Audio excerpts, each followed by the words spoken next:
Okay, so let's do the wages and salary. Sorry, wages and salaries account.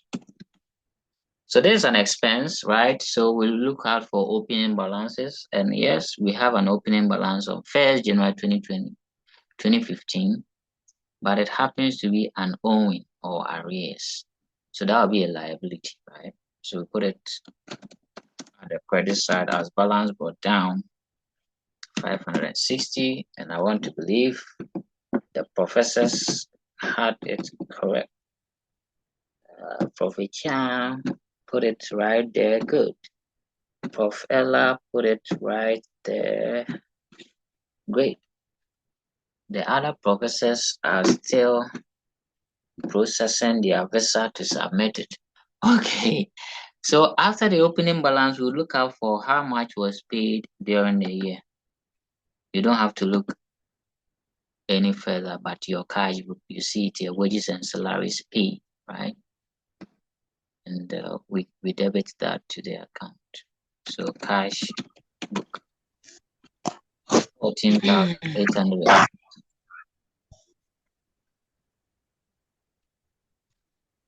Then the last thing would be the closing balance, right? So the closing balance is also an owing. And as we know, that will be a carry down at the debit side, right? Of 740. So this is the information that we have. So, Professor, I think you now appreciate that it's not always the case that you get prepayment and arrears at the opening date. Or, Yes. yeah. So there are questions that you may have one and not the two together. Okay. So let's balance it and see how much we would get. I think 14,850 plus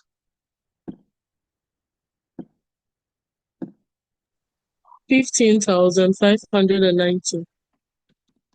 Okay.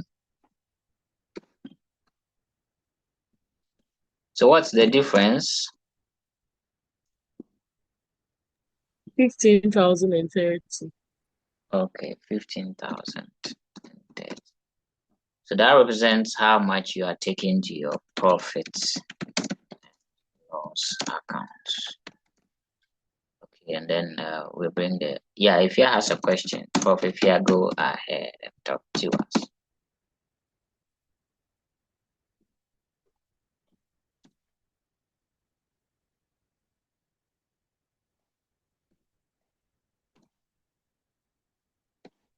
Prof, if you are you okay?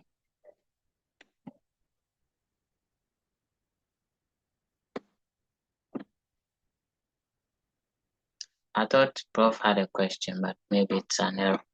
Okay, so that is for wages and salary. So the other expense is rent, right? So you'd have to prepare for rent to know the exact rent you are taking to your profit and loss. Okay, if you is asking, please, why did you debit the carry down figure? Okay, so Prof. Ifya, the carry down, which is the closing balance, is at the debit side because this is an expense owing, right? And expense owings are liabilities, which we know liabilities have a credit balance, but their closing balances are actually on the debit side. So if you appreciate, the carry down was at the debit side. So when you finish balancing the account, it now comes to its original balance side, which is the credit side. Okay, so the carry downs operate in the opposite way of the balance on the item. Okay, so for example, furniture has a debit balance, right? So the balance brought down is at the debit side, but the carry down is at the credit side. Okay, is that clear? If yeah.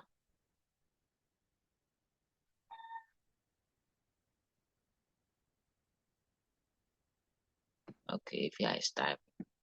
Okay, if yeah says yes, please. Okay, so don't get confused with the carry down board. The brought downs go to the same side, but the carry downs go the opposite side, right? That That's why if you are balancing an account, for example, motor vehicle, you see that the carry down goes to the credit side, and then when you balance, it now comes as brought down at the debit side. And when you are extracting your trial balance, you pick the brought down figures, right? Okay. I think you can do the rent. So I'll skip it and look at the income account. Now, the income account behaves oppositely to the expense account. Okay. Now, in terms of information, for that one, do you need opening balance? How much was received? Because this one is an income. Okay. For the expense, it is how much was paid. But for income, it will be how much was received. So you look for your opening balance. How much income was received in cash or check during the year, and then the closing balance. But again, like we did for the expense, the opening balance and the closing balance may be a pre-payment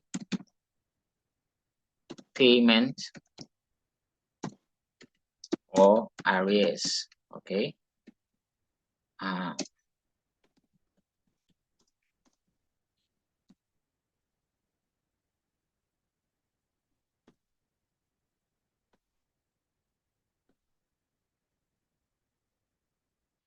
okay.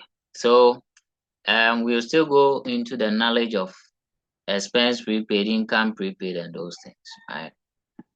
So from that knowledge, we know that income prepayment are liabilities, and income in arrears are assets. So opposite of the expense, right? So if income prepayment is a liability, then the balance brought down will be at the credit side, and income arrears is an asset. So the balance BD will be at the debit side. Then how much income was received? If you receive an income, you credit the income and you debit your cash. Okay, so let me go to the format for you to appreciate.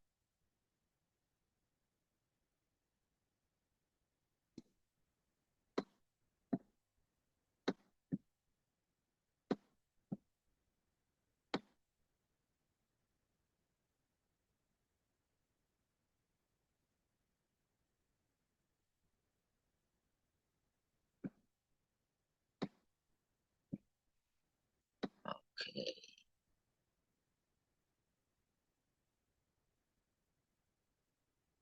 Uh-huh. So there's the income.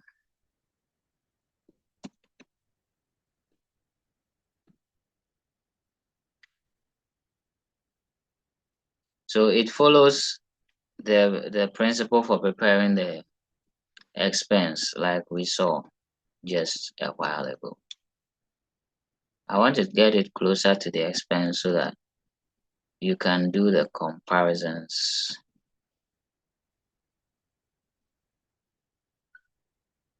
Okay, I may have to erase this thing.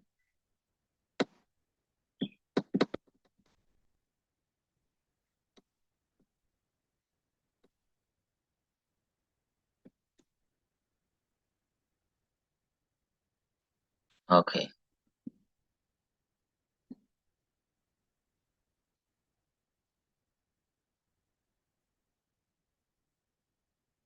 Okay. So for the income, the arrears will be at the debit side because it's an asset, and the prepaid will be at the credit side because it's a liability. Okay, which is opposite to the expense. So for the expense, the arrears is at the credit side and prepayment is at the debit side because you know that expenses prepayment are assets, arrears are liabilities, income prepaid are liabilities, income in arrears are assets. Okay. Then how much was received during the year? For the expense, it is how much was paid during the year, which will also be given in the question in the cash book. Okay. So you credit that amount and then you also record your closing balances. Okay, using the same idea of it's an asset and the carry down should be here, and it's a liability, the carry down should be there, right? Then you balance it, and this time The difference will be at the debit side, and that shows the total income you are taking to your profit and loss account. Okay. From experience, the income account does not appear much under single entry. I think it's appreciated more when we deal with the non-trading organizations, right? But it can appear. So something like commission received. Okay, so you'll be given some amount in arrears, either at the beginning and some amount. So I want to believe my professors can have their head, uh, you know, cleared around this. So I'll share the notes with you, but understand it. Okay, you need opening balance. How much was received during the year and closing balance? Use the principle of prepayment and arrears to know whether to put it at the debit side or the credit side. Okay. Any question for me, professors?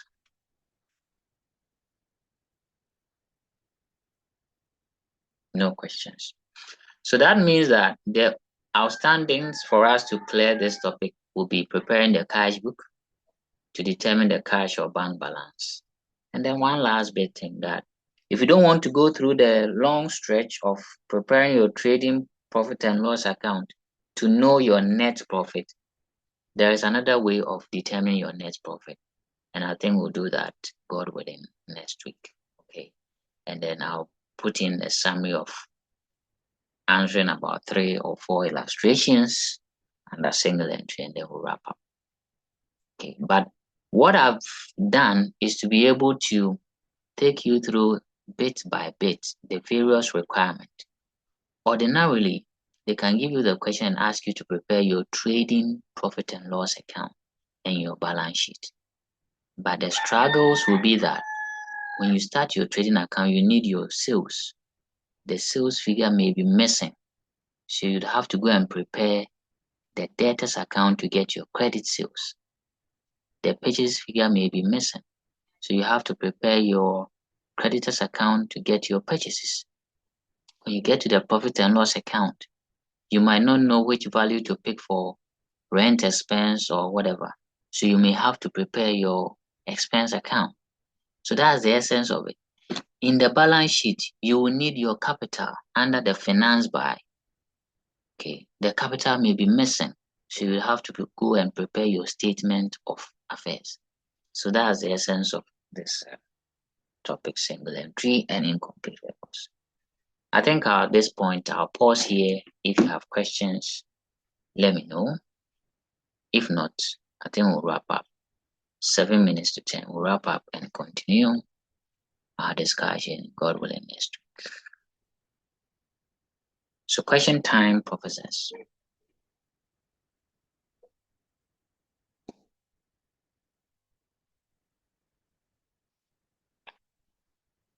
If there are no questions for me, I think I'll mark what you sent to me. Please, am I owing any outstanding regarding marking? I'm not too sure. I think I've marked all. Okay.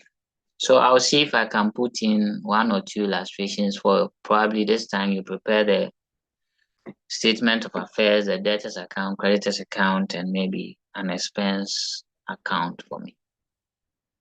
Great. So I'll see you on the page.